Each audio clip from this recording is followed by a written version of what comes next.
ഹൃദയത്തിലേക്ക് ഈശോ രൂപപ്പെടണം എന്നുള്ളൊരാഗ്രഹം നമുക്കുണ്ടാവണം.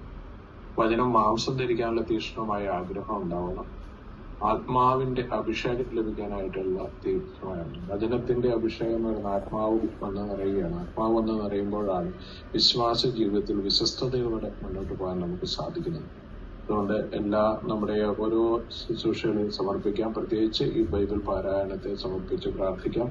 ഇതുവഴി അനേകർ ദൈവത്തിന്റെ വലിയ കൃപ കിട്ടാനായിട്ട്, ദൈവവിശ്വാസം ആഴപ്പെടാൻ, ദൈവാനുഭവത്തിന്റെ അനേക മേഖലകൾ, പൈശാചിക ബന്ധനങ്ങളിൽ നിന്ന് വിടുതൽ, രോഗങ്ങളിൽ സൗഖ്യം, നിയോഗങ്ങളുടെ മേൽ ദൈവത്തിന്റെ കരുണ എല്ലാം ദർശിക്കാൻ ദൈവമിടയാകട്ടെ.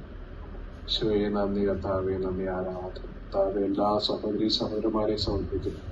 ഈ പാരായണത്തിൽ പങ്കെടുക്കാനായിട്ട്, ഈ ബൈബിൾ പാരായണ ശുശ്രൂഷ പങ്കെടുക്കുന്ന എല്ലാവരെയും, അവരുടെ ആരോഗ്യം, അവരുടെ സമയം എല്ലാം സമർപ്പിച്ച് പ്രാർത്ഥിക്കുന്നു. ഇതിന് തടസ്സമായി വരുന്ന എല്ലാ കാര്യങ്ങളും യേശുവിന്റെ നാമത്തിൽ ബന്ധിച്ച് ഘോഷിപ്പിച്ച് പ്രാർത്ഥിക്കുന്നു.